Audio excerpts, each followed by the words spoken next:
მოგესალმებით. მე ვარ მარიამ დემურაშვილი, ეს არის პოდკასტი სტარტაპერი. დღეს გვაქვს პირველი ჩაწერა. და ეს პირველი ჩაწერა არის ტრანსფორმაციის ზონასთან ერთად. სტუმრად გვყავს მარიკა ხალიანი, კოუჩი, Coaching Up უნივერსიტეტის დამფუძნებელი. გამარჯობა მარიკა. გამარჯობა მარი. ძალიან მიხარია ჩემთან რომ მოხვედი. პირველი სტუმარი ხარ. მინდა რომ დავიწყოთ საუბარი coaching-ზე პირველ რიგში და იმაზე, რატომ coaching-ი. რატომ ხარ coaching-ში? ეს რო გავშალოთ. მადლობა მარი მოწვევისთვის და მიხარია პირველი სტუმარი რომ ვარ. რატომ coaching-ი? ჩემი ცხოვრების გზაზე ბევრი გამოცდები გავუკეთე ჩემ თავს და ჩემი კარიერა დაიწყო იმით, რომ საბანკო სისტემაში დავიწყე, კიბერნეტიკიდან მოვხვდი საბანკო სისტემაში. მერე MBA გავაკეთე და საბანკო სისტემიდან გადავედი ბიზნესის ნაწილში და ბევრი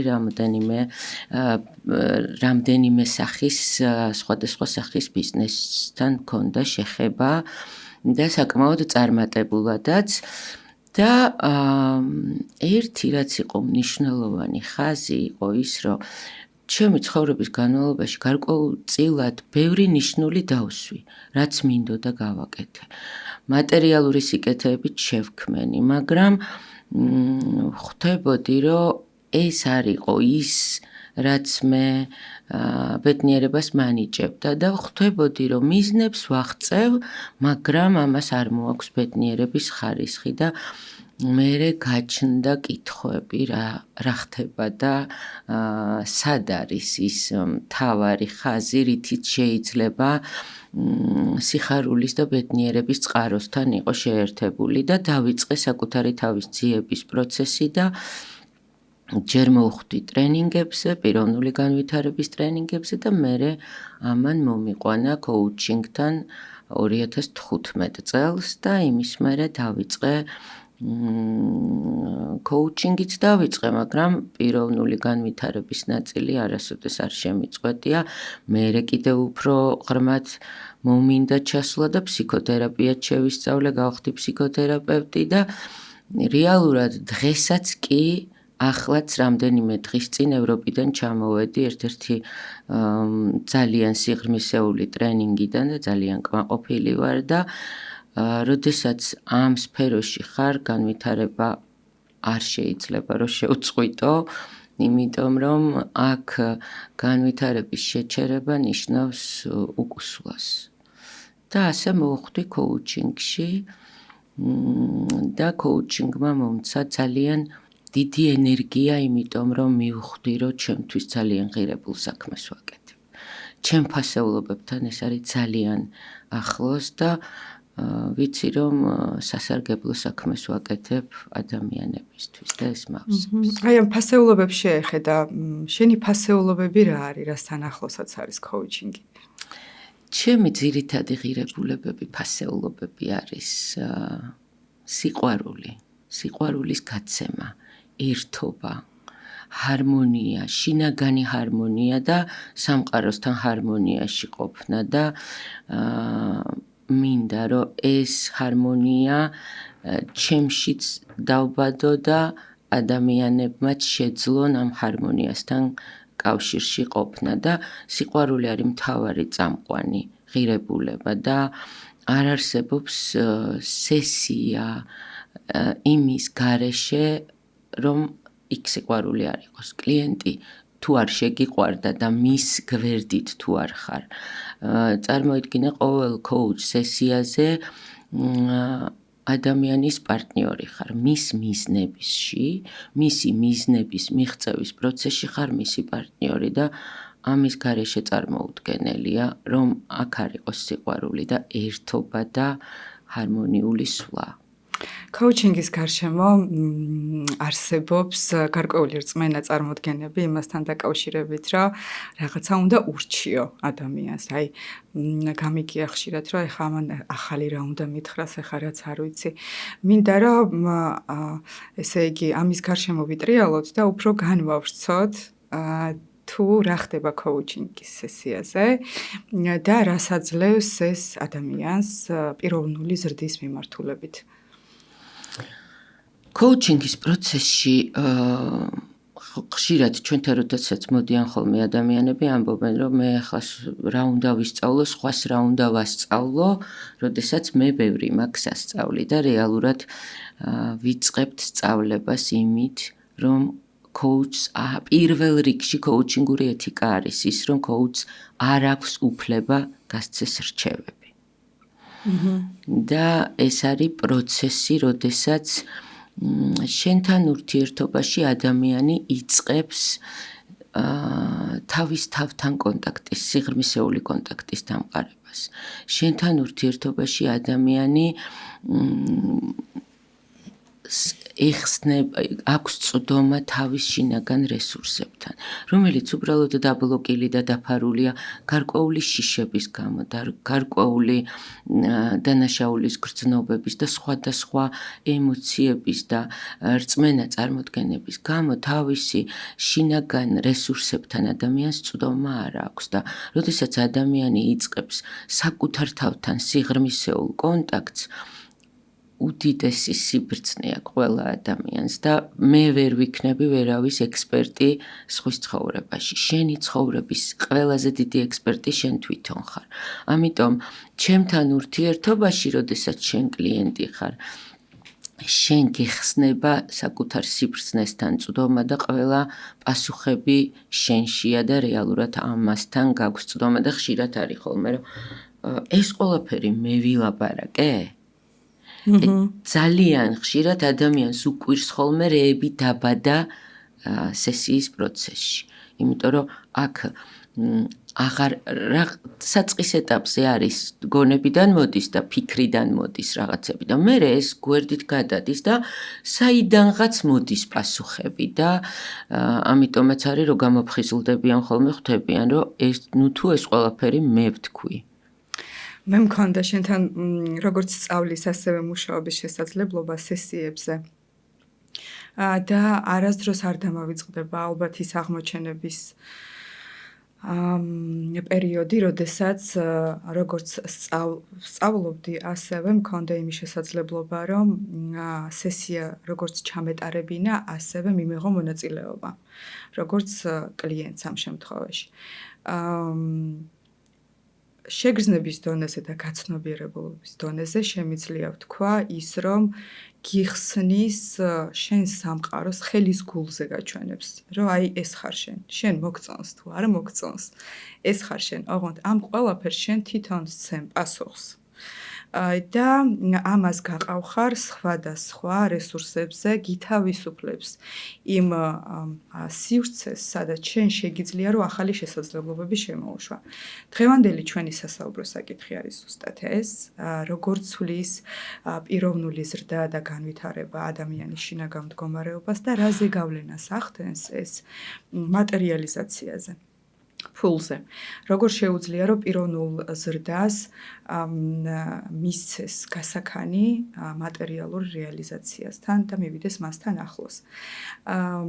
მინდა რომ ეს საკითხი ჩავშალოთ, ამაზე ვისაუბროთ, რა პროცესებს გადის პირველ რიგში ადამიანი, როდესაც მოდის coaching-ზე, ან სწავლობს, ან არის კლიენტი და რა შედეგი უდგება მას ამის შემდგომ. პროცესი არის სიღრმისეული და მრავალგვარი, იმიტომ რომ გააჩნია რა დაკვეთით მოდის ადამიანი. თუ საუბრობთ იმაზე, რომ კლიენტი მოდის კონკრეტული დაკვეთით და აქ საუბრობთ მატერიალიზაციის პროცესზე, ძალიან ხშირად მოდის კლიენტი სწორედ ამ დაკვეთით, რომ მატერიალური მდგომარეობის გაუმჯობესება უნდა და ფულზე სამუშაოდ მოდის სესიაზე და ჩვენ მუშაობთ არა მის საკითხზე და დაკვეთაზე როგორ იშოვოს მან ფული, არამედ მუშაობთ მის პიროვნებაზე. პიროვნებას რა უშლის ხელს, რომ მისცეს თავს უფლება კონდეს უკეთესი ფინანსური მდგომარეობა. იმიტომ რომ ეს არ არის კეთებაზე, ეს არის ჩემ შინაგან მდგომარეობაზე. მე რისთვის ვარ მზად, მე რის უფლებას ვაძლევ ჩემს თავს და მე სამყაროს წინაშე რა ღირებულების გაცემა შემიძლია და რისი გაცვლა შემიძლია სამყაროსთან, იმიტომ რომ ფული არის ენერგია, რომელიც არის სრულიად ნეიტრალური ენერგია. ამ ენერგიას მე რა ემოციასაც ჩავდებ ამ ენერგიაში, იმ ემოციის მატარებელი იქნება. მე თუ შიშის ემოციით ვარ ფულის მიმართ და სულ მაქვს დანაკლისის შეგრძნება და სულ მაქვს შეგრძნება, რომ რაღაც არ მყოფნის და სულ უფრო მეტი და მეტი მინდა და ულევი ქვევრი მინდა გავხდე ფულისთვის. ფულში იდება ის ენერგია ზუსტად, რომ ეს არასოდეს არ არის საკმარისი და ენერგია იდება შიშის. და მთავარი ნაწილი მატერიალურ კეთილდღეობასთან მისვლის არის ის ჩემი შინაგანი მდგომარეობა როგორია, მე რა ენერგიის მატარებელი ვარ. მე ჩემი ენერგიით განვიზიდავ თუ მოვიზიდავ მატერიალურ კეთილდღეობას. მე რა ენერგიის მატარებელი ვარ ჩემ თავთან მიმართებაში. როგორია ჩემი აღქმა საკუთარი თავის მიმართ. რამდენად ვთვლი რომ ვიმსახურებ ან არ ვიმსახურებ. რის უფლებას ვაძლევ ჩემს თავს. და ამის გარდა რა ენერგიის მატარებელი ვარ შეიგულისხმება ის რომ რა ვიბრაციები აქვს იმ ენერგიას. ფული და მატერიალური სიკეთე მიდის იქ, სადაც არის სიცოცხლის ენერგია და სიცოცხლის ნაკადი. და მოდი აბა წარმოიდგინე ადამიანი, რომელიც არის შეშინებული. ადამიანი, რომელსაც აქვს დანაშაულის შეგრძნება, რომელსაც აქვს სირცხვილის განცდა. ეს სირცხვილის განცდას აქვს როგორი ენერგეტიკა, იცი? წარმოიდგინე სირცხვილის დროს რა გჭირს? გინდა რომ გაქრე. კი. გინდა რომ აღარ არსებობდე ამ წუთში, აი მიწა გასკდეს და ჩახვიდე, ხო? როცა მკვდარის ენერგეტიკის დონეზე არის ადამიანის ვიბრაცია, როცა განიცდის სირცხვილს. ასევე არის, როცა შიშის დროს რას გრძნობ. სხეულში რა ხდება შიშის გრძნობის დროს? იკუმშება სხეული და პატარავდები. და ამ დროს ენერგიას რა ემართება, როცა შიში გაქვს? პატარავდება. ენერგიაც პატარავდება და თითქოს გინდა რომ ნაკლებად მოძრაობდე, რომ შესამჩნევი არ იყო იმ საფრთხეებისთვის, რა საფრთხესაც განიცდი, ხო? ან შიშის ენერგიას შეიძლება მქონდეს დიდი აგრესია, რომელიც ასევე ნეგატიური ენერგია არის, აგრესიაში არის დიდი ენერგია, მაგრამ უარყოფითი ენერგია არის ამ შემთხვევაში. ენერგია. აი ეს ენერგია, დადებითი ენერგია როგორ უნდა გამოვიმუშაოთ? აი ეს დადებითი რომელსაც საბოლოო ჯამში მატერიალიზაციამდე მივყავართ და არა მხოლოდ პიროვნული ზრდისკენ. რას აქვს აბა დადებითი ენერგია? რა ემოციებს მოაქვს დადებითი ენერგია და მაღალი ვიბრაციები? დადებით ემოციებს მოაქვს დადებითი ენერგია. ხო, როცა შენ საქმეს აკეთებ სიხარულით, როცა იმის პროცესში, რასაც აკეთებ, გაქვს სიხარულის განცდა, შთაგონებული ხარ, მოგწონს ის, რასაც აკეთებ, მოგწონს ის, ვისთან ერთადაც აკეთებ. პროცესში გაქვს ხალისი, ერთობა, ერთმანეთის სიყვარული და საქმის სიყვარული. ამას მოაქვს ისეთი ვიბრაციები, რომლითაც თავისთავად ის ფული არ არის მიზანი, ის ფული არის შედეგი და თანმდევი იმისი შენ რას აკეთებ და როგორ აკეთებ და ვისთვის აკეთებ. კარგი, წარმოვიდგინოთ ესეთი შემთხვევა, ადამიანი პირობითად მუშაობს კონკრეტულ სამსახურში, არ აქვს მნიშვნელობა სად, მაგრამ მისი სიხარულის ენერგია, საიდანაც მოდის ეს სიხარული პირობითად გამოიხატება იქ იმაში, რომ როდესაც ის ხელით ქმნის რაღაცას. აქვს საოფისე საქმე, სადაც წლების განმავლობაში მუშაობს, იმიტომ რომ რწმენა წარმოდგენებიდან გამომდინარე ესე გამოუმუშავდა მშობლებმა უთხრეს, გარემომ, იმდროინდელმა სიტუაციამ, იმიტომ რომ უთხრეს და დარწმუნდა, რომ აქ შეუძლია რომ გარკვეული პირობითად ფინანსური, მატერიალური და ასევე ზრდის მიმართულებით ვთქვათ მენეჯერი გახდა, იცოდა რომ აი ამ მენეჯერობას და ამ ძალაუფლებას გარკვეული ბენეფიტები მოაქვს საზოგადოების თვალში და აქედან გამომდინარე შევიდა აქ, განვითარდა, 10 წელი მიუძღვნა, 15 წელი მიუძღვნა, მაგრამ გულის სიღრმეში ხვდება იმას, რომ ეს არ არის ის, რის იკეთებაც სიამოვნებს და უყვარს. ეს არ არის ის, რასაც მოაქვს მისთვის დადებითი ენერგია, სადაც შეიძლება რომ განვითარდეს. როგორ არ ვითარდება, ვითარდება, მაგრამ ამ სიამოვნებას, აი შინაგანი ბავშვი, რასაც უნდა იღებდეს, ესე რომ ვთქვათ, ამ სიამოვნებას ვერ იღებს.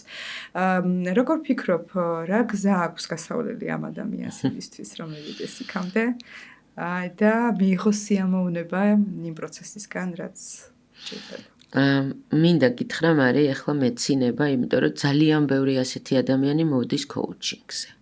მოდის არა მხოლოდ კოუჩინგზე როგორც კლიენტი, არამედ კოუჩინგის სასწავლად მოდიან, იმიტომ რომ ასეთი ადამიანები, რომლებიც წლების განმავლობაში მუშაობენ, ისეთ საქმეს აკეთებენ, რომელმაც მათ უკვე პროცესში დასაწყისში, როდესაც რაღაც ახალი საქმის კეთებას იწყებს ადამიანი და სწავლის პროცესში ყოველთვის არის ენთუზიაზმი.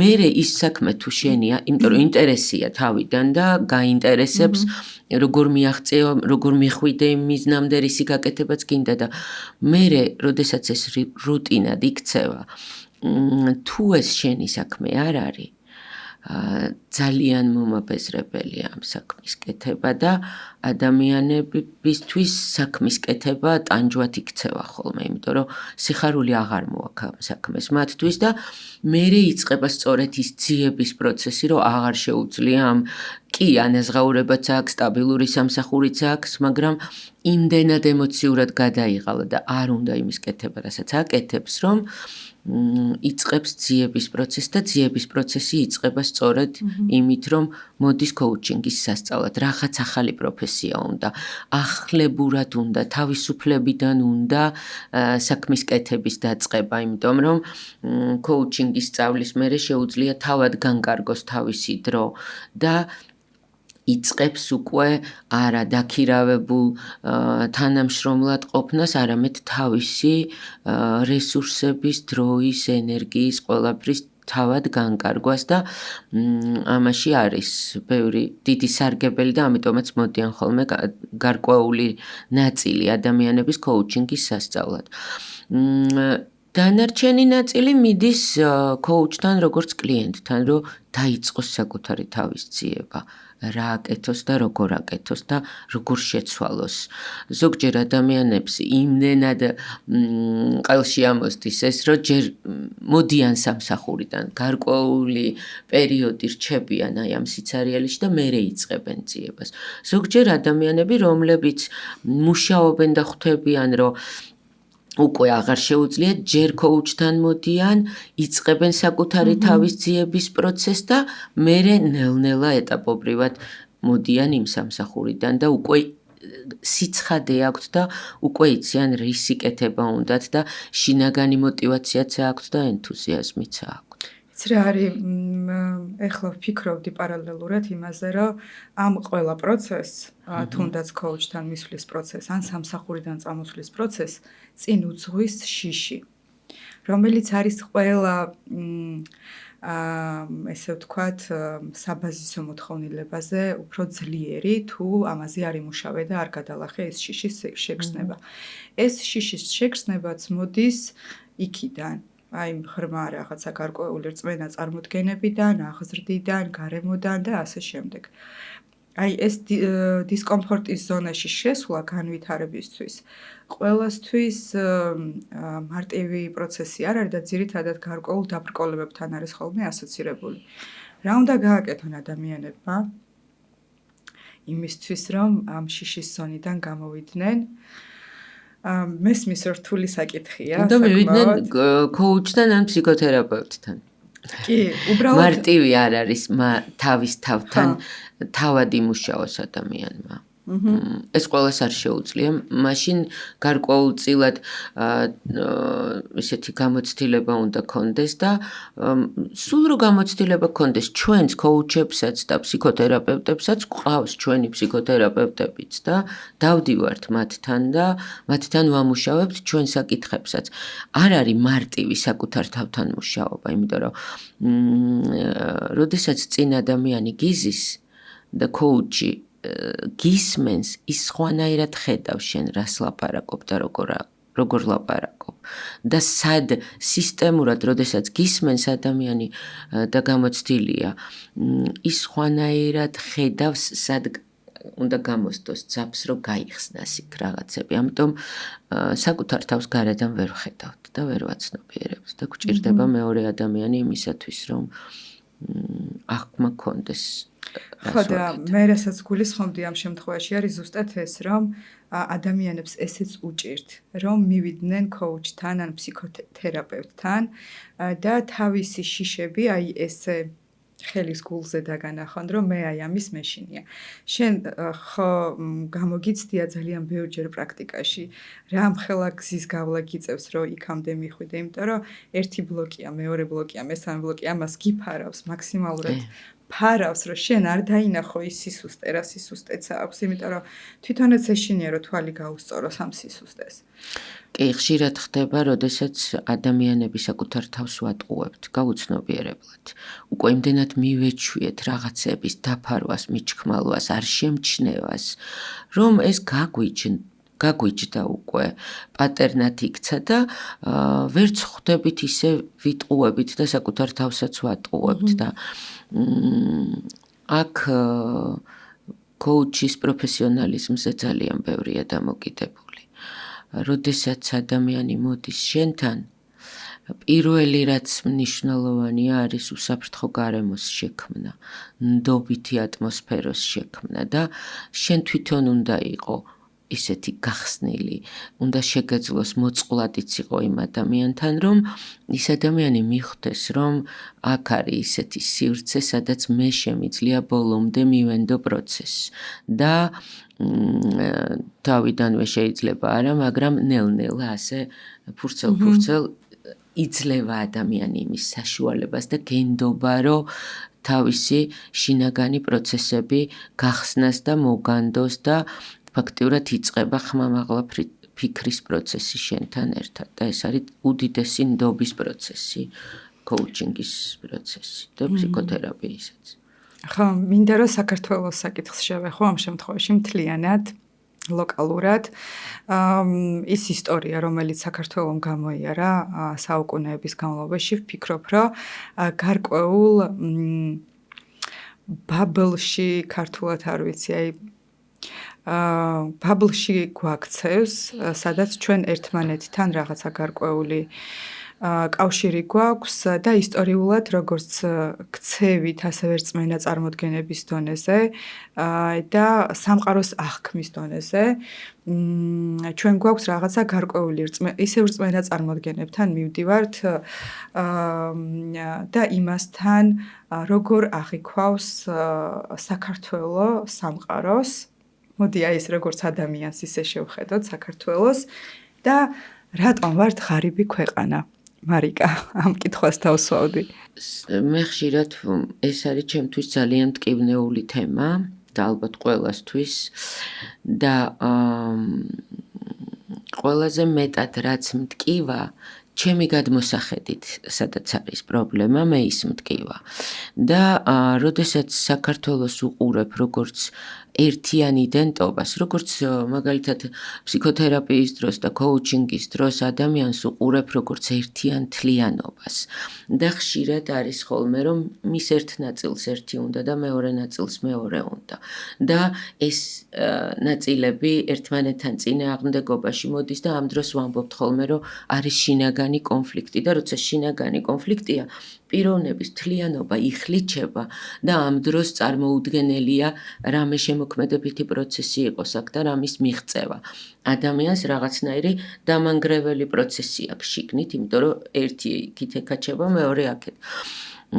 დაახლოებით ამ პროცესს გადის ჩვენი ქვეყანა და მგონია, რომ ყველაზე დიდი მტერი ისევე როგორც ადამიანისთვის, ყველაზე დიდი მტერი არის საკუთარი თავი და ვერავინ ვერ დამაზიანებს ისე.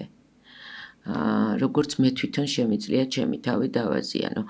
თუ სხვა მე მაზიანებს, მე ვაძლევ მას ამის უფლებას. იმიტომ რომ მე ვარღვევ ჩემ მთლიანობას, მე ვერ ვიცავ ჩემ შინაგან საზღვრებს, პიროვნულ საზღვრებს. სწორედ ეს არის, აქედან იწყება ჩემი მთლიანობის დარღვევა, იწყება შინაგანი კონფლიქტის. ჩემი ერთი ნაწილი მეორე ნაწილთან რო ვერ თანხმდება და ერთს ერთი უნდა, მეორეს მეორე უნდა და სხვადასხვა მხარეს ეკაჩება, ეს უკვე იწვევს შინაგან კონფლიქტს და ჩვენი ქვეყნის შემთხვევაშიც მგონია, რომ ყველაზე დიდი გამოსავალი მგონია, რომ არის ერთობა. ოღონდ მაგამდე ალბათ ჭირდება გარკვეული დრო, მომწიფება საზოგადოებას, რომ შევძლოთ მიზანი წესით ერთია ყველასთვის, მაგრამ როცა ქცევას უყურებ ხოლმე ვერ ვხედავ, რომ ყველას მიზანი ერთია და ვეღარ ხვდები ამას საით მივდივართ და ამიტომ ერთ-ერთი გამოსავალი ერთობაა. იცი რა არის, მე მინდა ცოტა უკან დავბრუნდეთ აღზრდასთან და იმასთან პირობითად რაზე გავლენას ახდენს ზღაპრები ადამიანის ქცევაზე და რაზე გავლენას ახდენს მის მომავალ, ესე ვთქვათ, ცხოვრებაზე და განვითარებაზე. მაინც ფულის გარშემო ვტრიალებთ და პიროვნული ზრდის გარშემო ვტრიალებთ. მე გავიზარდე კონკიაზე, სადაც არის პრინცი და უნდა მოვიდეს ეს პრინცი, უნდა გადამარჩინოს აუცილებლად. ეს მაინც გინდა თუ არ გინდა, ბავშვობა არის ის პერიოდი, როდესაც ადამიანის პიროვნული ძირითადი ჩონჩხი ყალიბდება. შესაბამისად, მე ვფიქრობ, რომ ძალიან დიდი მნიშვნელობა აქვს ჩვენი შვილები როგორ ზღაპრებზე იზრდებიან. რატო ვაკავშირებ ამას საქართველოსთან ამ შემთხვევაში, ხო? იმიტომ ვაკავშირებ, რომ ზღაპრები, მე რაც მახსენდება, ქართული ხალხური ზღაპრები, ეს ზღაპრები არის დაკავშირებული ყოველთვის იმასთან, რომ გლახაკი არის კარგი, კეთილი და პატიოსანი, ხოლო მდიდარი არის ბოროტი, ანგარებიანი, უარყოფითი პერსონაჟი არის მდიდარი ადამიანი. მდიდარი თავისი ცნებით არის უარყოფითი პერსონაჟი. მე მაინტერესებს შენი აზრი ამასთან დაკავშირებით. ფაქტიურად პასუხი გაეცი ან მკითხე საქართველოს რატომ არის ღარიბი ქვეყანაო და ფაქტიურად პასუხი შენ თავად გაეცი, რომ ძალიან დიდი მნიშვნელობა აქვს ადამიანისთვისაც და ქვეყანა არის ადამიანების ჯგუფი, ხო? შესაბამისად უდიდესი მნიშვნელობა აქვს, საიდან მოვდივართ, რა რწმენა წარმოდგენებით მოვდივართ და რა დამოკიდებულებები გვაქვს ამ ყველაფრის მიმართ, სიმდიდრესთან, სიღარიბესთან მიმართებაში და თუ მდიდარი გონია ბოროტი და ცუდი, აქ არის ასევე შინაგანი კონფლიქტი. და შინაგანი კონფლიქტი არის ცნობიერსა და არაცნობიერს შორის, იმიტომ რომ ყველა ადამიანს ვისაც არ უნდა კითხო, ალბათ ყველას უნდა ფული, ცნობიერად, მაგრამ ძალიან ცოტა ადამიანს აქვს ამისი შესაძლებლობა, რომ მიიღოს ის, რაც უნდა. იმიტომ რომ არაცნობიერს აქვს ძალა 95% დაახლოებით. აი, ჩვენ რაც გვინდა ცნობიერად დაახლოებით 5% აქვს იმას ძალა და ძირითადი ძალა აქვს არაცნობიერს და ამიტომ არის სწორედ, რომ ადამიანების უმრავლესობა ვერ აღწევს იმას, რაც უნდა. ყველა მიცის კარგი რა არის და რა უნდა, მაგრამ თუ შენ ცნობიერად ამბობ, რომ მე მინდა ფული, მაგრამ არაცნობიერი გეუბნება, რომელიც არის ბავშვობიდან ჩადებული რწმენები, რომ ფული ტოლფასია ბოროტებასთან, ფული შენთვის ბოროტებასთან ასოცირდება, ადამიანი ყოველთვის სიკეთეს ირჩევს და ამიტომ რჩება სიღარიბის მხარეს. და შეიძლება ჩვენ ქვეყანასაც ეს მენტალიტეტი აქედან ჯერ გამოსული არ არის, იმიტომ რომ რაღაცნაირად სიღარიბის სივრცეში ვირჩევთ ცხოვრებას. მე მაინც ვიტყვი, რომ ყველა ადამიანი თავად ირჩევს იმას, სად იყოს თვითონ. ეს არ არის ვიღაცის ბრალი. მე სად ვარ და რა პირობებში ვცხოვრობ. ეს არის ჩემი არჩევანი. და სწორედ ასე მგონია, რომ ჯერჯერობით ერის არჩევანი ეს არის, რომ ამ სივრცეში იცხოვროს და ალბათ რაღაც გაცილებით დიდი გვაქვს დასამუშავებელი ამ ნაწილშიც, რომ გადავიდეთ სხვა ეტაპზე და არჩევანი გავაკეთოთ იმაზე, რა გვინდა და არჩევანი გავაკეთოთ სიმდიდრეზე და აქ არ იყოს ძალიან დიდი მნიშვნელობა აქვს შიშს, დანაშაულის გრძნობას, მე თუ მეშინია რაღაცის დაკარგვის. მე თუ დანაშაულს გრძნობ, როცა ბევრი ფული მაქვს, წარმოიდგინეთ, ჩემთვის თუ მდიდარი ადამიანი ბოროტია, აუცილებლად დანაშაულის გრძნობა მექნება, ფული რო გამიჩნდება, იმიტომ რომ ბოროტებასთან ასოცირდება ჩემი დიდრობა. და უკვე გამიჩნდება დანაშაულის გრძნობა, მე რაღაცა არ ვარ კარგი ადამიანი და ეხლა მე თუ მაქვს დანაშაულის გრძნობა, სხვათა შორის ძალიან ბევრი მიმუშავია ადამიანებთან ამ თემაზე და როგორი რაღაცები წამოსულა, იცი რომ ბოლოში თავიდან ხო მოდის იმით რომ მე მინდა ფული და ბოლოს ამბობს რომ არა მე ფული არ მინდა, იმიტომ რომ მე ჩემით ადამიანები უკმაყოფილოები იქნებიან, იმიტომ რომ იმას ეს უნდა გავუკეთო, ის ამას ითხოვს და ბოლოს თავად ამბობს, რომ არა, ამას მირჩევნი არ მქონდეს და მე ვახსენებ ხოლმე, რომ რა დაკვეთით მოხვედი შენ აქ. და აბა შეხედე, რა შეუკვეთე და რა ჩამოგივიდა. შეუკვეთე ის, რომ გინდა ფული და ახლავე რაღაცა პერიოდის მერე ამბობ, რომ არა. გვეცნობიერთან, არაცნობიერთან, როდესაც ჩავიდა და იქ გავშალეთ რაღაცები, მიხვდა, რომ ეს არჩევანი აქვს მის არაცნობიერს გაკეთებული. ურჩევნია სიმშვიდეში და სიღარიბეში ცხოვრება. ვიღაცისთვის სიმშვიდეა ის, რომ ვიღაც არ მოთხოვს ფულს. და ზოგადად ფულის თემაზე როცა ვლაპარაკობთ, ხშირად არის ხოლმე ის, რომ მოდის ფულის დაკვეთით და როდესაც ვეკითხები, რატომ გინდა ფული. მე აღმოჩნდება ხოლმე, რომ ფული კი არ უნდა უსაფრთხოება, უნდა თავისუფლება, უნდა რაღაც სიყვარულის ყიდვა თუ მოპოვება თუ აღიარება თუ სხვადასხვა სულ სხვა რამე დაკვეთა სხვა არის და გონია რომ ფულით შეძლებს ამ ყველაფრის ამ მთავარი თავისი საჭიროებების მოგვარებას და მთავარი აქ ის არის რომ განვასხვაოთ მატერიალიზმი ცნობიერი კეთილდღეობისგან. მატერიალიზმი არის, როცა მე შინაგანი სიცარიელე მაქვს და ვცდილობ, რომ გარედან შევივსო ეს სიცარიელე. ფულით იქნება თუ რაღაც ნივთებით იქნება თუ სხვადასხვა სიმდიდრის ელემენტებით იქნება თუ სტატუსით იქნება თუ რაღაცის ქონით იქნება, რაღაცნაირად მგონია, რომ მე რომ ამასთან ვასოცირდები სტატუსთან, სიმდიდრესთან, კარგ მანქანასთან, კარგ სახლთან, მგონია რომ მივიღებ იმ რაღაცას, აღიარებას, სიყვარულს, თავისუფლებას და ამ დროს პირიქით არის მატერიალიზმის უარყოფა არ შეიძლება ჩვენ მატერიალურ სამყაროში ვცხოვრობ და რეალურად ეს აუცილებელია ჩვენთვის, მაგრამ გარედან ვერ შეივსებ შინაგან სიცარიელეს. შიგნით წყარო თუ ვიპოვე, ჩემი ღირებულების რისი გაცემა შემიძლია ამ სამყაროში. რა სიკეთის მოტანა შემიძლია სამყაროში და მე ეს ამას თავისთავად მოსდევს ის მატერიალური სიკეთე. რისი გაცემა შემიძლია სხვა ადამიანებისთვის და არა ჩემი გადარჩენისთვის. პირველ ნაწილს, როცა მე შიშით ვაკეთებ რაღაცას, გადარჩენისთვის მინდა რაღაცების მოპოვება და იქ ჩემი იდენტობა ასოცირდება იმასთან, რა მაქვს. და ცნობიერი კეთილდღეობა არის ის, რომ მე რა გავცე, რა შევქმნა კარგი სხვა ადამიანებისთვისაც. თავისთავად ჩემთვის პირველ რიგში და სამყაროსთვის, სხვა ადამიანებისთვის რა სიკეთე შევქმნა ისეთი, რომელშიც მადლიერად ფულს გადამიხდიან.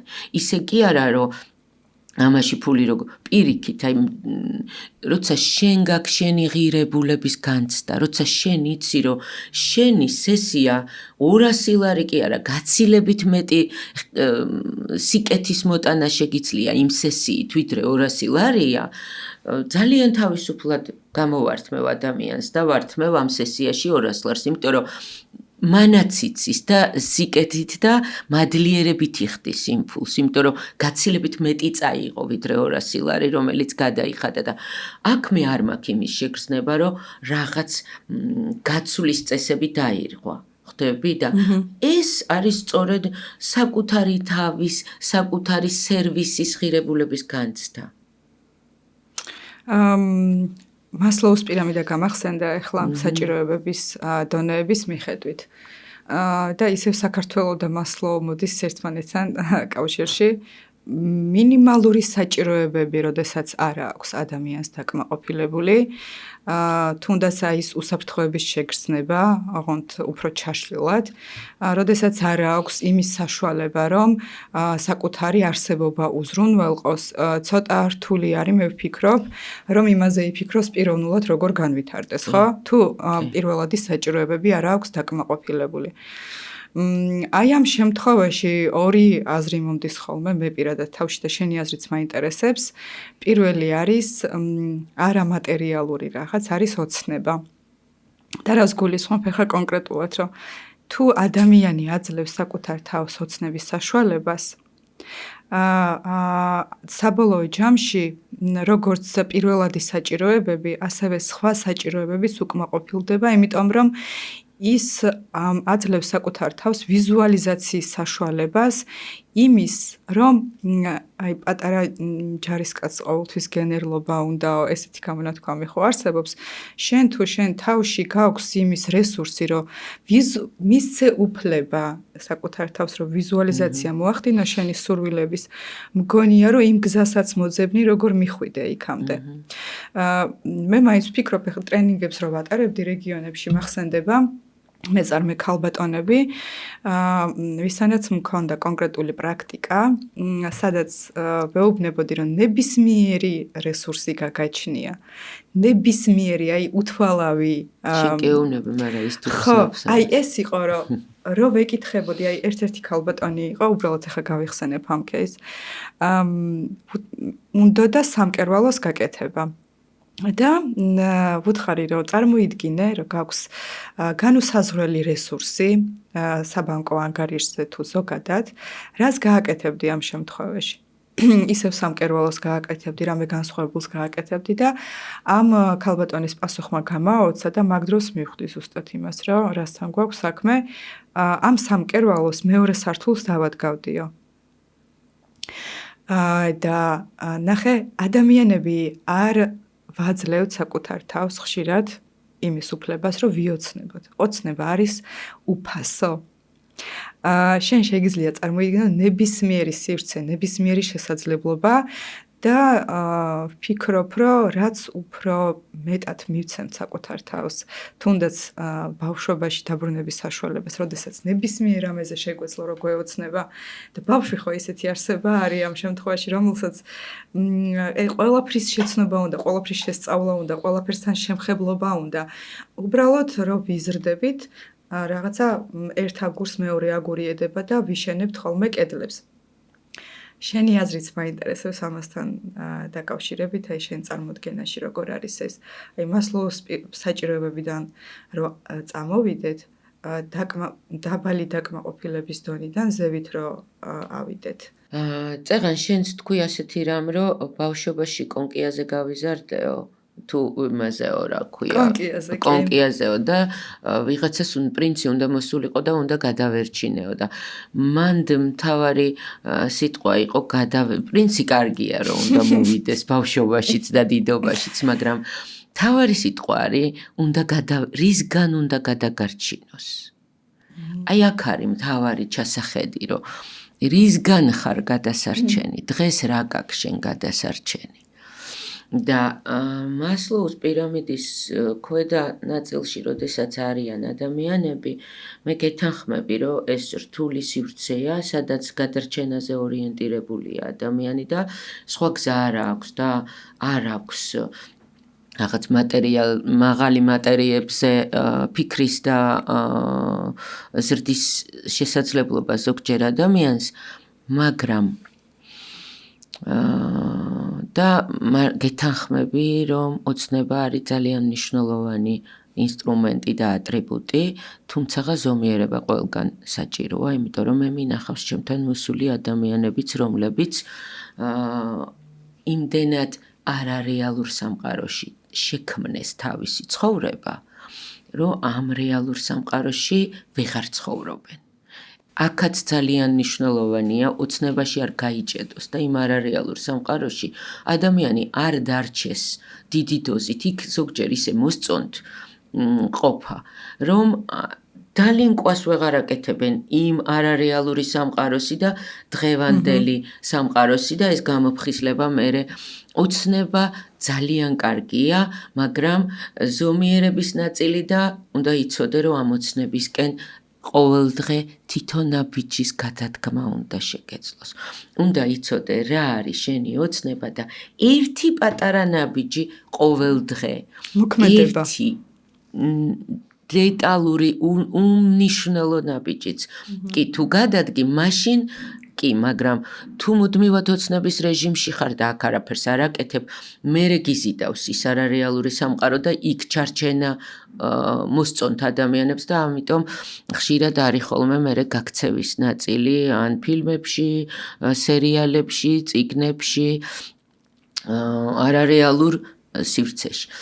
ეს მნიშვნელოვანია, მაგრამ ნახე, თუნდაც იმ ადამიანებისთვის, რომლებიც მასლოუს პირამიდის ქვემოთ არიან და მომიბრუნდება და მეტყვის, რომ მე ახლა ჩემ შულს რა ვაჭამო, იმაზე ვარ ორიენტირებული და რა დროს პიროვნული განვითარება და რა დროს ჩემი ღირებულებებია და ასეთ დროს მე მესმის ამ ადამიანების და ასეთ დროს იცი რაზე მინდა აქცენტის გაკეთება, რომ ჩვენ გგონია ხშირად და ტრენინგებზეც ამას ვამბობთ ხოლმე, რომ მე რო იმას მივაღწევ, მე რო ფული მექნება, მე რო რაღაც მექნება, მე რო ამას შევძლებ, მერე გავხდები ლაღიც, მერე გავხდები ხალისიანიც, მერე ვიქნები ბედნიერი. ესე არ მუშაობს. აი ესე მსგავსება ვირს რო სტაფილოს დაკიდებენ და მიიზდევს და ვერასოდეს ვერ დაეწევა ამ ზუსტად ასე ადამიანები ბედნიერების ძიებაში ვართ. არ მუშაობს ეს ასე, რომ მე რო რაღაცას შევქმნი, მერე გავხდები ბედნიერი, მერე გავხდები ლაღი, მერე გავხდები თავისუფალი, მერე გავხდები მშვიდი და ეხლა მაცალეთ ვიშფოთე, იმიტომ რომ გადასარჩენი ვარ. პირიქით მუშაობს. კოუჩინგზე სწორედ მაგას ვაკეთებთ, რომ შენ დღეს უნდა შექმნა შენს შიგნით ის პიროვნება, რომელსაც შეუძლია, რომელიც თავის თავს უფლებას აძლევს, ოცნებისაც, უფლებას აძლევს ნაბიჯების გადადგმისას, უფლებას აძლევს, რომ შინაგანად გახდეს ბედნიერიც, ლაღიც, თავისუფალიც და ეს თუ შენ თავში შემოიტანე, უკვე რწმენა გაქვს და მერე უკვე შენ შეგიძლია ყველაფრის მიღწევა. მერე უკვე შენ ხდები არა პრობლემებზე ორიენტირებული, არამედ შესაძლებლობებზე ორიენტირებული ადამიანი და ამის გადართვას აკეთებს. შენ თუ პრობლემებზე ფოკუსირებული ხარ, არასოდეს არ დაილევა შენი პრობლემა. იმ ხალხს ვეუბნები, ვინც ქვემოთ არის მასლოუს პირამიდის და შენ თუ ფოკუსი შემოატრიალი და შესაძლებლობებზე ორიენტირებული გახდი, გავიგე, ძალიან რთულია, მაგრამ იმის ნაცვლად, რომ წუწუნში გავატარო დრო, მოდი დღეს დავფიქრდე, სამი რამ მაინც რა არის ჩემ ცხოვრებაში, რის გამოც შეიძლება მადლიერი ვიყო. სამი რამ ყოველ დილით ვთქვა, რის გამო შეიძლება მადლიერი ვიყო. ორი რამ რა შეიძლება მქონდეს, რითიც შეიძლება რაღაც ახლებურად დავიწყო. რა შესაძლებლობები რა მაქვს? შესაძლებლობები მაქვს, რაც შეიძლება სხვანაირად ვაკეთო, იმიტომ რომ სტანდარტულად, რასაც ვაკეთებდი ყოველდღიურად, იმან მომიყვანა იქამდე, სადაც დღეს ვარ. ხვდები, რომ რაღაც უნდა შევცვალო, რომ ხვალინდელი დღე იყოს სხვანაირი და დღევანდელი მოცემულობიდან რა შეიძლება გავაკეთო სხვანაირად, რომ ხვალინდელი დღე გახდეს სხვანაირი. არ არის ეს, რომ მე გავხდები მილიონერი, მაშინ გავხდები კეთილი და მე დავიწყებ გაცემას. არა. შენ თუ მილიონი გინდა სიკეთისთვის, ეს სიკეთე შენ დღეს გაეცი ყოველდღიურად. აუცილებელი არ არის ფულით გასცე, ვიღაცას მიდი და ნუგეში მიეცი, ვიღაცასთან მიდი და სიყვარული გაეცი. ეს არის ზუსტად იმ ენერგიის გაცემა, იმ ენერგიის დატრიალება მსხვერპლის ენერგიიდან გადმოდის გაცემის ენერგიაზე და მერე ფული და მატერიალური კეთილდღეობა მოდის იქ, სადაც სიცოცხლეა, სადაც ენერგია ტრიალებს და არა, სადაც მსხვერპლი ხარ და მკვდარის ენერგიისკენ მიდიხარ. არა, გაეცი, დღეს გაეცი ის, რისი გაცემაც შეგიძლია. მიდი და ადამიანებს მოეფერე, მიდი და სითბო გაეცი, სიყვარული გაეცი, ვიღაცას ნუგეში მიეცი და ეს ატრიალებს შინაგანად ისეთ ენერგიას, ცოცხალ ენერგიას, რომელსაც მე თავისთავად მოაქვს, შემოატრიალებს, მე იხსნება შესაძლებლობები სხვანაირად და მე შენი თავის მიმართაც გეცვლება დამოკიდებულება და მანამდე თუ იყავი მსხვერპლი, ახლა ხვდები, რომ რაღაცის გაცემაც შეგიძლია. უფრო მეტის ღირსი ხარ, უფრო მეტს იმსახურებ, იმიტომ რომ კარგი ადამიანი ხარ, იმიტომ რომ ადამიანებისთვის სიკეთე გინდა, იმიტომ რომ ვიღაცების გაერთიანება შეგიძლია, იმიტომ რომ უბრალოდ გიყვარს ადამიანები და გიყვარს ცხოვრება. ეს სიყვარულის ენერგია დაბადე, სიყვარულის, სიკეთის, სიმშვიდის ენერგია დაბადე და შესაძლებლობებზე ორიენტირდი. სვიჩი თუ გადმორთვა გააკეთე მსხვერპლიდან შესაძლებლობებს. ძალიან ბევრი ინსპირაცია მომდის ახლა და რო იძახდი, მოკლედ ყველაფერი მიტრიალებდა ერთდროულად თავში. მახსენდებოდა კიდეც შენი დამოკიდებულება და ზოგადად კოუჩინგის დამოკიდებულება აწმყოსთან დაკავშირებით, ახლა ამ საკითხში არ შევალ. რაც გამახსენდა იყო ის, რომ მადლიერებასთან დაკავშირებით გავამახვილებ ყურადღებას პირველ რიგში, მე რაც გამოვცადე საკუთარ თავზე. ყველაზე რთული პერიოდი, როდესაც მქონდა, მაგ დროს დავიწყე მადლიერების გამოხატვა. და ყოველ საღამოს ვუხდიდი მადლობას სამყაროს ღმერთს ყველაფრისთვის, რაც მქონდა და იმ დღეს რაც მოხდა, ეს კარგი იყო თუ ცუდი. და საერთოდ სხვანაირად შემოbrunდა ყველაფერი. როდესაც მადლიერი ხარ იმის, რაც გაქვს, შეიძლება არაფერი არ გქონდეს, შენი პრიზმის ჭრილში არაფერი არ გქონდეს, თორე რეალურად ძალიან ბევრი რესურსი გაგაჩნია, იმიტომ რომ ორი ხელი გაქვს, ორი ფეხი გაქვს, აზროვნებ, დადიხარ და მოქმედება შეგიძლია და შექმნა შეგიძლია. ანუ ადამიანი რისთვისაც არის შექმნილი ამ ქვეყნად, შემოქმედებისთვის. უბრალოდ სხვადასხვა ადამიანისთვის შემოქმედება სხვადასხვა რამ არის. და მახსენდება ესეთი რაღაც, რომ თუ შენ შეგიძლია რომ გაყიდო და შენ შეგიძლია რომ ეს აკეთო სამყაროში ყველაზე საუკეთესოდ. მაშინ გაყიდე. უბრალოდ კიდევ ერთხელ ვამახვილებ ყურადღებას იმაზე, რომ ვიღაცა მოგწონს, რასაც აკეთებს, ვიღაცას უფრო რაღაცა კარგად გამოსდის და მე მინდა რომ ის გამოვიდე. რატო გინდა რომ ის გამოხვიდე? ეს გამოგდის ძალიან კარგად. აი ეს გამოგდის. სულ მახსენდება ხოლმე ბავშვობაში, ბავშვები როგორ ინაწილებენ როლებს თამაშის დროს.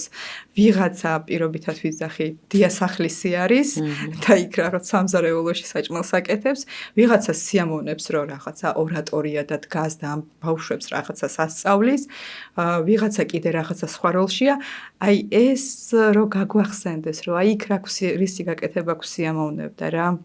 გვივსებდა ამ შინაგან და გვაძლევდა შინაგანი კმაყოფილების შექმნებას, მგონია რომ აწმყოში ამის გადმოტანა და ამაში რეალიზაცია იქნება ზუსტად ის გასაღები, რაზეც ჩვენ ვსაუბრობთ დღეს. ზუსტად ასეა და ეხლა გამახსენდა ერთი მნიშვნელოვანი რაც მინდა რომ თქვა. თუ გაყიდვა შეგიძლია გაყიდეო და გამახსენდა წეღან რომ ამბობდი საქართველოს რატო ღარიბი ქვეყანაო. საქართველოში ძალიან არ გვიყვარს გაყიდვები. ყოველ შემთხვევაში, როდესაც გადმოვიდა შეიცვალა წყობა და უკვე კაპიტალისტურ წყობაში გადმოვედით, გაყიდვების ნაწილთან ყველას ჰქონდა უარყოფითი დამოკიდებულება და დამოკიდებულება ის იყო რაღაცნაირი გამყიდველთან ასოცირდება ჩვენთვის გაყიდვები და თითქოს გაყიდვები რაღაც სპეკულანტობასთან ადრე ვინც ყიდდა რაღაცებს იყვნენ სპეკულანტები ასევე ძახდით და თვითონ სიტყვაც გამყიდველობასთან ასოცირდება და გაყიდვა ქართველისთვის არის რაღაც ნეგატიური აქტი და მგონია რომ რაღაცა სამარცხვინო მე კი არ მგონია ასეთი აღქმა იყო ნელ-ნელა შეიცვალა და იცვლება რა თქმა უნდა მაგრამ დამოკიდებულება იყო ასეთი გაყიდვებთან მიმართებაში და ამიტომ თითქოს ბიზნესს რაღაც ნაწილში საწყის ეტაპზე ნეგატიური დამოკიდებულებაც იყო ბიზნესის მიმართ. ეს ნელ-ნელა შეიცვალა და ახლა იცვლება კიდევ, მაგრამ ბიზნესი ასოცირდებოდა სპეკულანტობასთან რაღაც. კარგია ხა რას აკეთებს ჯიხური გახსნა და შენ, როდესაც ზევიდან უყურებ ელიტარული საზოგადოება იმ ადამიანს, რომელიც შრომობს და თუნდაც ჯიხური გახსნა და ამას აფასებ ასე რომ, მე არის არ მინდა რომ ჯიხური გავხსნა და მაგით ეს უკვე არის ღარიბი ადამიანის მენტალიტეტი, ზუსტად ამპარტავნული მენტალიტეტი და ეს ამპარტავნობა ძალიან ხშირად ხელს გვიშლის ქართველ ერს.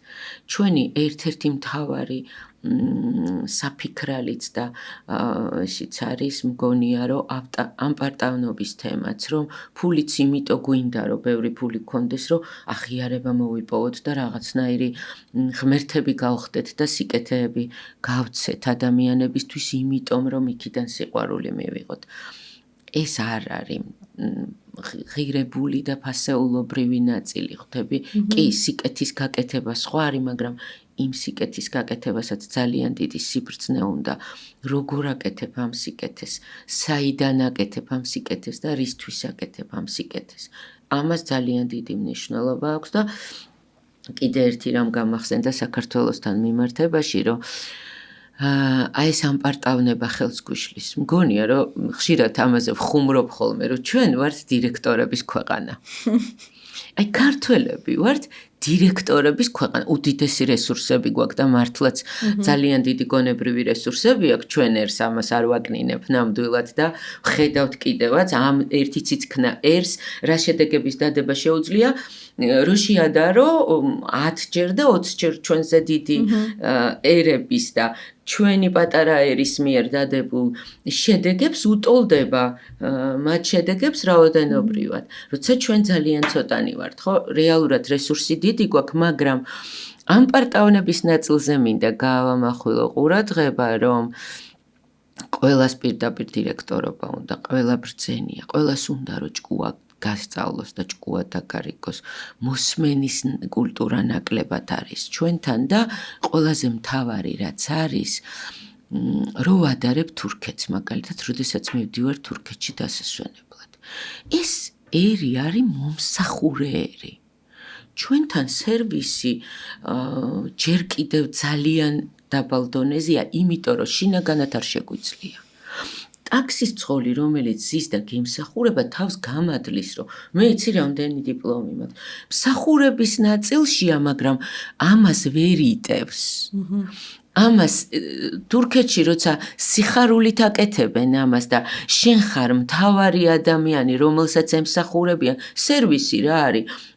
იმ შენ კლიენტს უნდა აგრძნობინო, რომ ის არის მეფე და შენ მისი მსახური ხარ და ჩვენ ეს არ შეგვიძლია, იმიტომ რომ ჩვენ ყოველას დიდი გვირგვინები გვადგას თავზე და ჩვენ თვითონ დირექტორი მეფეები ვართ. ხვდები და ეს აცთენაშია ჩვენი ერი ამ ნაწილთან და იმიტომ არ გამოგვდის სერვისი. ამიტომ ვამბობ, რომ ამ პარტავნება არის ერთ-ერთი მნიშვნელოვანი, რაზეც სამუშაო გვაქვს და მეტიც იმაზეც კი მიფიქრია. როდესაც აი ეს ანალიზი გავაკეთე, მე ჩემ დისერტაციაში ვმუშაობდი ტალანტების მენეჯმენტის თემაზე და ეს რო გავაცნობიერე, ვფიქრობდი, რომ საქართველოდან რისი ექსპორტით შეიძლება გააკეთო ყველაზე მეტად. რაც კარგად იმუშავებს, არის ჩვენი ტვინების ექსპორტი. მენეჯერების და ტვინების ექსპორტი შეგიძლია გააკეთო.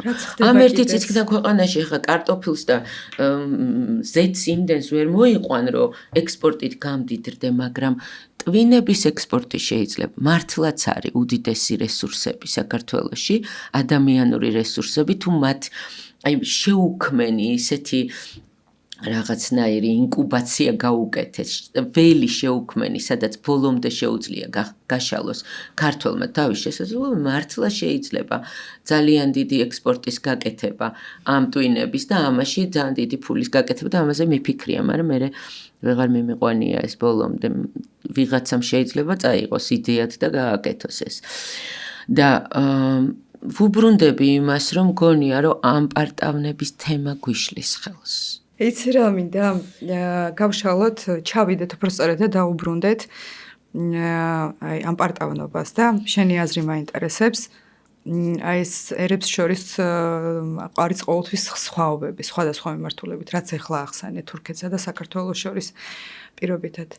რატო გვაქვს ჩვენ ეს ნაწილი, ეს ეგოს ნაწილი? ამ პარტავნება მაინც ჩემთან ეგოს ნაწილთან ასოცირდება. როგორ ფიქრობ შენ? ალბათ პატარა ერი, რადგან ვიყავით და გადარჩენაზე ორიენტირებული ერი ვიყავით, ერთი მთავარი ნაწილი, რამაც ჩვენი ერი მგონია, რომ გადაარჩინა არის შინაგანი დიდი ძალა. შინაგანი ძალა და საკუთარი ღირებულების განცდა, რომელიც ყოველთვის იყო ჩვენ ერში და ამან ეს მოიტანა. მართლაც იყო ეს საამაყო. უბრალოდ მე დამახინჯდა ეს ყველაფერი.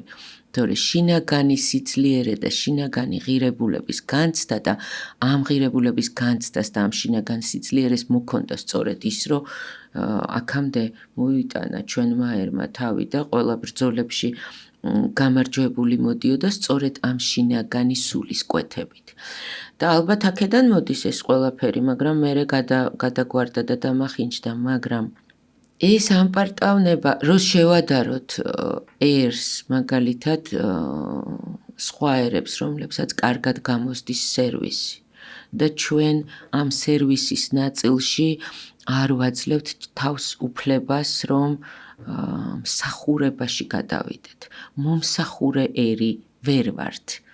თლიანობაში, რო თქვა, დირექტორი ერი ვართ, ვიდრე მომსახურე ერი რა და აქედან როგორ შევითავსოთ ის, რომ ახალი თაობის ლიდერები და მენეჯერები უკვე ადრე თუ იყო თავში იდგა და ის იყო დირექტიული მმართველობის, ახლა ლიდერობის პრინციპი შეიცვალა და ახალი თაობის ლიდერი არის მსახური, რომელიც უქმნის დანარჩენ თანამშრომლებს და ადამიანებს შესაძლებლობას იმ ველს, სადაც ბევრი ლიდერები აღმოცენდებიან და აქ არ არის შიში იმისი, რომ მე სხვა მაჯობებს პირიქით, რაც უფრო მეტი ლიდერი აღმოცენდება შენს გვერდით, შენ უფრო ძლიერი და კარგი ლიდერი ხარ ამითი და აქაც მსახურების თემა შემოვიდა ლიდერობაშიც და რა ვიცი, ამას თუ გადმოვიტანთ, როგორც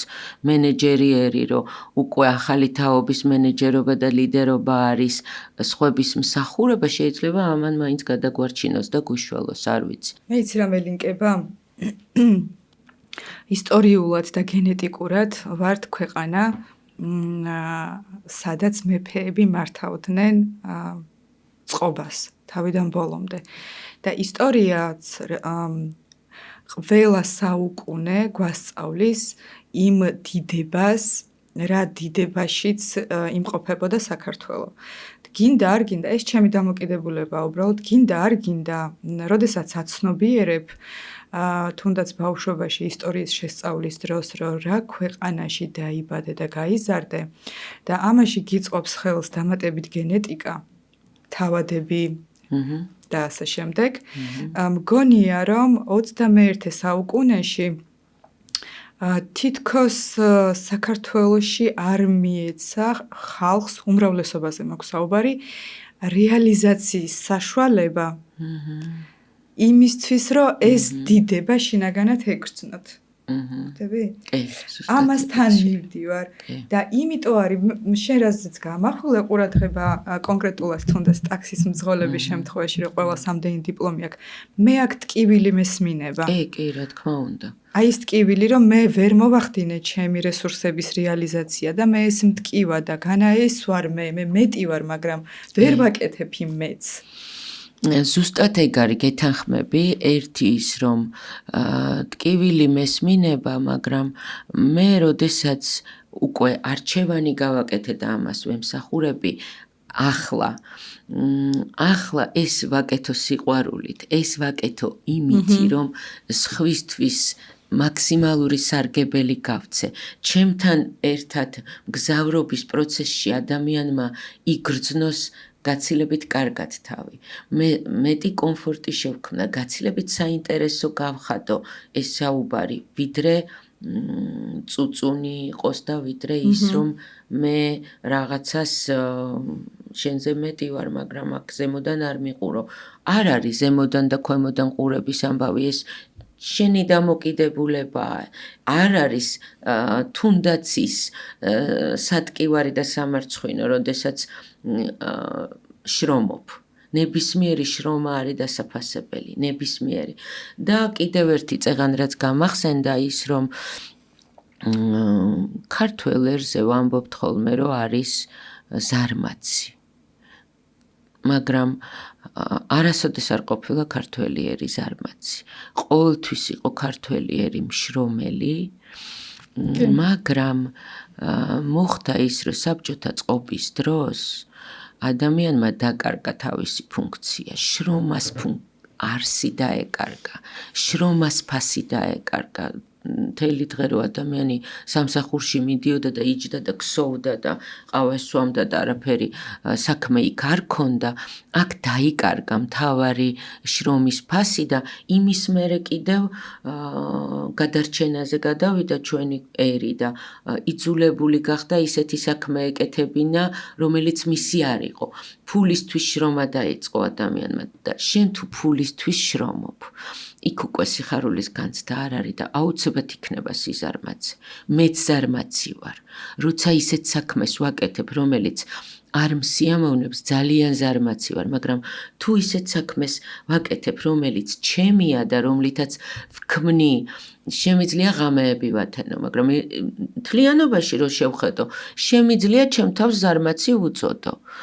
გაჩნია რას აკეთებ და გადარჩენის რეჟიმში როდესაც აღმოჩნდა ჩვენი ერი მოუწია ადამიანებს ისეთი საქმის კეთება, რომელსაც მარტო ფულის გამო აკეთებს და აქ სიზარმაცე გარდაუვალია.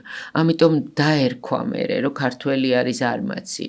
არ არის ზარმაცი და მე მჯერა რომ თუ ყველა ადამიანს შეეძლება იმ თავისი პოტენციალის გახსნა და იმის კეთება, რა კოუჩინგი სწორედ ამას ემსახურება. რომ კოუჩინგით თუ მოაძებნინებ ადამიანს იმ საქმეს, რომელიც მას ენთუზიაზმს აძლევს, რომლითაც პროცესი იქნება შექმნის რაღაცის. ამ შემთხვევაში ადამიანი ზარმაცი არ არის. და ქართველი ადამიანი მით უმეტეს. გამოსავლისკენ რო წავიდეთ, ჩემი ტვინი ისე მუშაობს, რომ ნებისმიერ კრიტიკულ სიტუაციაში პირველ რიგში ვეძებ გამოსავალს და მერე არის ხოლმე ეს ემოციები, როდესაც ყველაფერი ჩაივლის და დავალაგებ. მაინც მინდა რომ ბევრჯერ ახსენე, ახლა უბრალოდ გაფანტულია სხვადასხვა წინადადებებში და რო შევაჯამოთ ამ შემთხვევაში გამოსავალი რა არის როგორც პიროვნული განვითარების მიმართულებით, ასევე ერის განვითარების მიმართულებით. შენი გადმოსახედიდან. პირველ რიგში საკუთარ თავში ჩახედვა. მე როგორ ვაფასებ ჩემს თავს, როგორია ჩემი აღქმა საკუთარი თავის. რის უფლებას ვაძლევ ჩემ თავს და რის უფლებას არ ვაძლევ. სად არის ჩემი შუშის ჭერი? თუნდაც ფინანსური შუშისჭერი, რის ზემოთ არ ვაძლევ ჩემს თავს ასვლისუფლებას. იმიტომ რომ ძალიან ხშირად მომხდარა ისეთი, რომ უნიჭიერესი ადამიანები შექმნეს ძალიან დიდი რამ ბიზნესის ნაწილში, შექმნეს, კარგად შეუძლიათ ამისი შენება, შექმნა, მაგრამ გარკვეულ ნიშნულს, როდესაც მიაღწია წარმატების, მერე იწყებს ნგრევას. და თვითგანადგურების პროგრამა ჩაერთო, იმიტომ რომ მან შინაგანად იცის, რომ ის ამას აღარ იმსახურებს. და ასეთი მაგალითები მქონია და მიმუშავია ასეთ ადამიანებთან, რომლებსაც უდიდესი რესურსები აქვთ, მაგრამ გარკვეული ნიშნულის მერე ჩაერთო თვითგანადგურების პროგრამა და დაანგრიეს თავად ყველაფერი, რაც ააშენეს. ამ ასეთ ადამიანებს უდიდესი პოტენციალი აქვთ, მაგრამ ჩახედვა ჭირდება. ამიტომ მთავარი არის გადავხედო ჩემს წარსულს.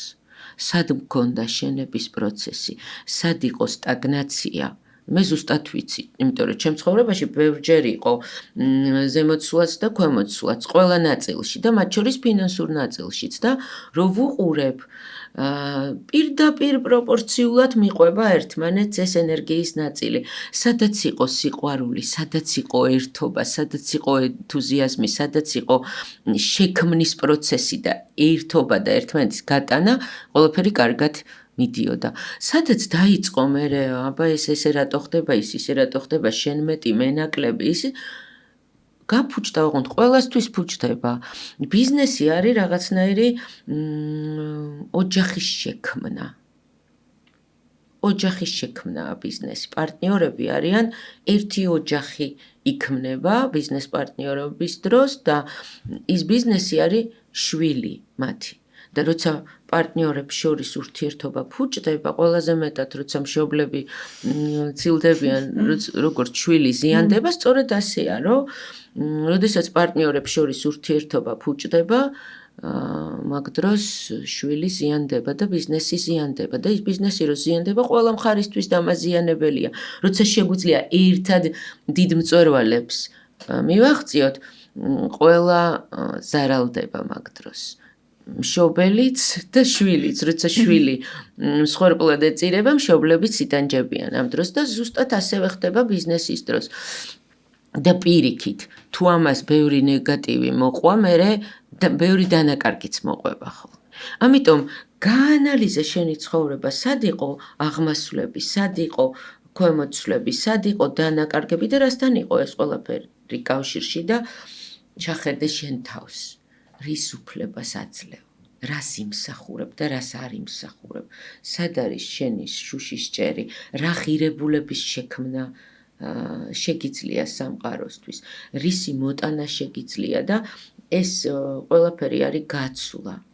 რას გასცემ და რას იღებ და ყოველთვის ჯობია რომ რასაც გასცემ ის გაცილებით უფრო ღირებული იყოს, ვიდრე რასაც ამაში იღებ. ყველა მხარემ თუ იგივე ზე იფიქრა, მაშინ თანაბარი გაცვლა ხდება, იმიტომ რომ შენ იქით ამ მხრიდან თუ ნაკლები მოდის, იმას მადლიერება თუ მოყვა, გათანაბრდა ესეც. იხდი რას ვამბობ? კი. და ამიტომ მნიშვნელოვანი არის, რომ ეს გაცვლის წესები არ დაირღვეს და რა ენერგიის მატარებელი ვარ. რას ვქმნი, ვისთვის ვქმნი და როგორ ვქმნი, რას ვაკეთებ და როგორ ვაკეთებ. სიხარულით და სიყვარულით და მადლიერებით ვაკეთებ თუ უკმაყოფილების მატარებელი ვარ.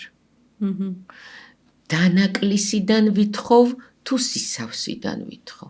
დანაკლისიდან არაფერი არ იქმნება. შექმნა ყველაფრის ხდება სისავსიდან. და ფულს აქვს ფული შეიძლება ნეგატიური ენერგიის მატარებელიც იყოს და პოზიტიური ენერგიის მატარებელიც იყოს, იმიტომ რომ შენ რა ენერგიას დებ ამაში, ზუსტად ის იქნება. მინახავს ადამიანები, რომლებსაც ფული აქვთ, მოიზიდეს ეს ფული, მაგრამ მათთვის დამანგრეველია, ისინი ბედნიერები არ არიან, მუდმივად ბრძოლაში, ტანჯვაში, რა ვიცი, ჯანმრთელობა არ აქვთ წესრიგში და ვერ აცნობიერებენ ამას, სად ხდება ბალანსის დარღვევა. და შესაძლებელი არის ფულს კონდეს ძალიან დადებითი ენერგია, მოყვებოდეს სიმშვიდე, ჰარმონია და ნამდვილი კეთილდღეობა, როცა ამას ცნობიერად აკეთებ. მაინც გაცნობიერებულობა მესმინება ყველაფერში აბსოლუტურად, საკუთარი თავის აღქმა, როგორ იცნობს საკუთარ თავს, რამდენად აღიარებს საკუთარ თავში დადებითს და უბრალოდ ჩრდილოვან მხარესაც როგორ აღიქვავ ამ შემთხვევაში და მერე მოდის თუნდაც აი ეს პარტნიორული ურთიერთობებიც, გინდა ბიზნესში, გინდა პირად ურთიერთობაში, ის მატერიალიზაციაც და ასე შემდეგ და ასე. მარიკა, ძალიან დიდი მადლობა. ისეთი შეგრძნება მაქვს, რომ თერაპიაზე ვიყავი. და რაღაცა ჩემი ნაწილი განიკურნა. მადლობა, ბევრ წარმატებებს გისურვებ. მაშინ მსმენელისთვისაც იქნება ასე იყოს ეს დიდი იმედი მაქვს. ბევრი წარმატებები შენს წამოწყებებში, ახალ პროექტში, რომელსაც იწყებ. და შევხვდებით კიდევ ბევრჯერ სხვადასხვა პროექტებში. მადლობა, მარი.